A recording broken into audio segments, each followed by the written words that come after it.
Well, the name Sanji actually has a meaning. His name translates to 3 o'clock. This fits perfectly as he's the third son of the Vinsmoke family. But this isn't the only thing interesting about his name, because he placed in 3rd place in almost all of the One Piece popularity polls. Something even crazier is that even his birthday is linked to his name. His birthday, March 3rd, is linked to his name Sanji, as 3 and 2 can be derived from the name. 3 is San and G is 2. They have Zoro still spending quite a lot of time around Sanji. Zoro actually enjoys watching Sanji cooking because he likes his cooking technique. It was even confirmed that Sanji can wield a sword.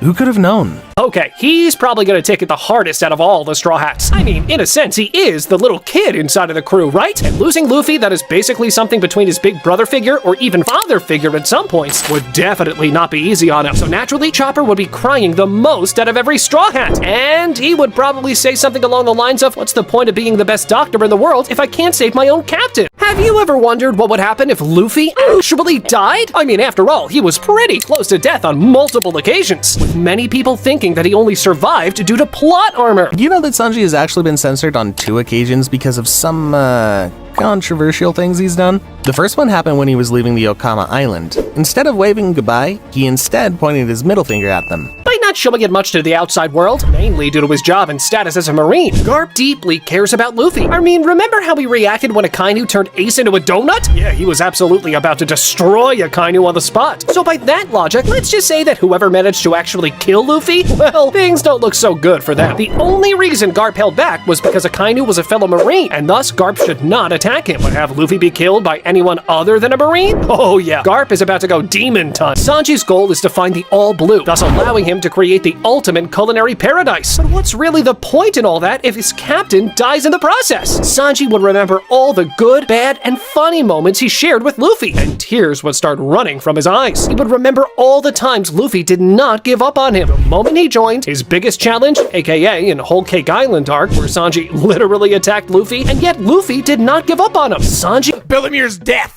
Bellemere's death is a truly traumatic experience. In the correct dub of One Piece, Bellemere is brutally shot in the chest by Arlong to make an example of her defiance. However, in the 4Kids adaptation of the show, Bellemere is locked up for life, with her presumably dying in prison after years and years of suffering. I'll let you guys decide which is the darker ending for her. But there is one more little bonus dark fact here. In the anime, Bellemere's execution is pretty fast and presumably painless as she gets shot in the chest. But in the manga, this is far darker, with Bellemere being shot in the head by Arlong. Once again, let me know what you guys think is worse. Countless iconic villains throughout One Piece, of course, but one of my favorites has to be definitely Blackbeard, and I'm certainly not alone in that. I cannot think of a more imposing villain in One Piece. Maybe Kaido? However, I didn't even realize his earthquake fruit powers were so powerful, they could cause real-life earthquakes. When the One Piece anime was first airing in Japan, there was a scene in which Blackbeard steals and uses the earthquake fruit from Whitebeard. A mere few days after this episode aired, Japan was hit with a magnitude 9 earthquake. This obviously is not an in-universe fact, but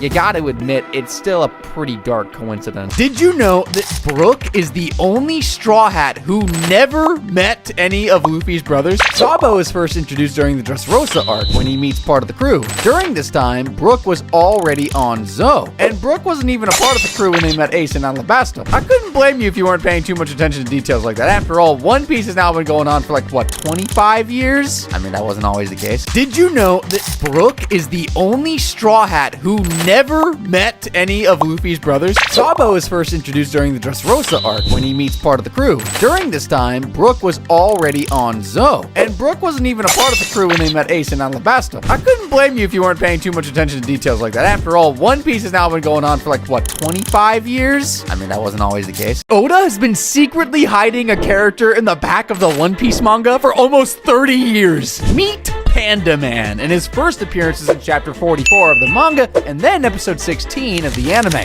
Originally designed for a character creation contest, Oda decided to add him in as a running joke throughout all of One Piece. Mom was the captain of the Big Mom Pirates and was formerly one of the 4 emperors of the sea. So, during Big Mom's backstory, we learned that her adoptive mother took her and other orphans in, but was potentially eaten alive. For you see, Big Mom once destroyed Elbath Village at just 5 years old as a result of hunger, followed by being starved for 7 days. As the true upper rank 6, Gyutaro was an extremely powerful demon with over a century's worth of combat experience under his belt, having killed and devoured 15 Hashira in the past. His skill and his abilities were made evident when he was able to easily combat both Tengen Uzui and Tanjiro at the same time. It took all 4 of Tengen, Tanjiro, Inosuke, and Zenitsu with their full strength to behead him. Unlike other Hashiras, Yomei fights with the use of a Nichiren chained flail and an axe. He is undoubtedly the strongest Hashira of his generation, standing at 2.2 meters tall. This beast of a demon slayer excels for his incredible strength and persistence on the battlefield. Despite being blind, Yomei has access to the transparent world, which more than makes up for it. Even before unlocking this power-up, with the help of his other senses, he would normally fight without any problems. Combining transparent world with his demon slayer mark and bright red weapon, Yomei was able to 1v1 against Kokushibo for some time. Yomei also uses a technique developed by him called repetitive action. This technique maximizes concentration in a similar way to total concentration breathing by remembering a painful memory. Yomei is shown to use this extensively during his training, and presumably while in combat too. The voice of all things is the ability to understand messages conveyed by inanimate objects and animals that do not speak the human language. The rarity of this ability is absolutely insane, with only 4 people being confirmed with having it. Those 4 are Luffy, Roger, Momonosuke, and Kozuki Oden. Punk 01 was one of the 6 satellites of Dr. Vegapunk, embodying his aspect of good. Being designated the good satellite of Vegapunk, Shaka was extremely reasonable, collected, and thoughtful. During Lilith's confrontation with the Straw Hat Pirates, Shaka was shown to be extremely observant of the crew's mannerisms and abilities, and quickly conveyed to Lilith that she had blundered. Shaka did not approve of Lilith looting and pillaging from others, saying such actions are detrimental to a scientist's pride. Later on in the Egghead Island arc, as the Straw Hats struggled to fight the 2 Seraphims, Zoro compared their resiliency to King, and Shaka was surprised to learn that the Beast Pirates had a Lunarian member. Throughout the story, Luffy has asked many people to join his crew, and although some accepted, a lot of them refused for various reasons. But did you ever wonder what would have happened if everyone Luffy asked actually decided to join? How many members would the crew have? And most importantly, how strong would they be with all the new members? Zoro's swords turned into humans. Do you remember the time when Oda drew weapons as humans? You see in SBS volume, Oda was asked how Zoro's swords would look if they were humans, and Oda delivered. This is how Wado Ichimonji, Shisui, and Sandai Kitetsu will look as humans. Oda also said that each weapon has its own personality. Number 4.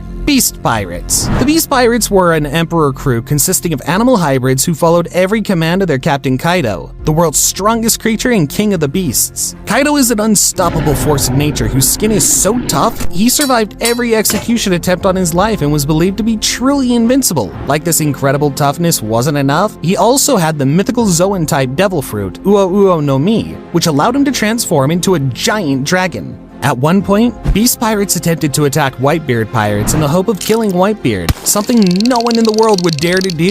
Although Red Hair Pirates are mostly shrouded in mystery, they're certainly one of the strongest pirate crews ever. Their leader is Red Hair Shanks, one of the 4 emperors, with an astonishing bounty of over 4 billion bellies. Besides Shanks, the most notable pirates in this crew are First Mate Ben Beckham, Cook Lucky Roo, and Snipe Yasop. A true testament to the crew's strength is that the world government greatly feared what would happen if they and the Whitebeard Pirates were to form an alliance. Luffy's raisin status caused a panic around the world, currently holding a bounty of 3 billion bellies, which surpasses the current bounty of the Emperor Blackbeard and equals the bounties of 2 of his fellow members from the worst generation, Kid and Law. Marshall D. Teach, or Blackbeard, is one of the weirdest characters in the entire story. Besides his appearance and enormous love for cherry pies, there is something else really weird about him. I believe that Blackbeard has multiple personalities, 3 to be exact. There are a few crucial moments that prove this. When he first met Luffy while eating pies in the restaurant, he seemed really childish, competing with Luffy who can order more food and generally had a comedic vibe. Punk 01 was one of the 6 satellites of Dr. Vegapunk, embodying his aspect of good. Being designated the good satellite of Vegapunk, Shaka was extremely reasonable, collected, and thoughtful. During Lilith's confrontation with the Straw Hat Pirates, Shaka was shown to be extremely observant of the crew's mannerisms and abilities, and quickly conveyed to Lilith that she had blundered. Shaka did not approve of Lilith looting and pillaging from others, saying such actions are detrimental to a scientist's pride. Later on in the Egghead Island arc, as the Straw Hats struggled to fight the 2 Seraphims, Zoro compared their resiliency to King, and Shaka was surprised to learn that the Beast Pirates had a Lunarian member. Throughout the story, Luffy has asked many people to join his crew, and although some accepted, a lot of them refused for various reasons. But did you ever wonder what would have happened if everyone Luffy asked actually decided to join? How many members would the crew have? And most importantly, how strong would they be with all the new members? Every One Piece fan's dream right now is probably to know the ending of this masterpiece, and only 2 people in the entire world know it. One of them, of course, being Oda himself, and the other one being Hinata Fujinami, a kid from Japan who was suffering from lung cancer. He got the chance to make a wish from the Make-A-Wish Foundation, where he asked Oda if he could tell him how One Piece would end, and Oda personally visited him to reveal the One Piece ending in private.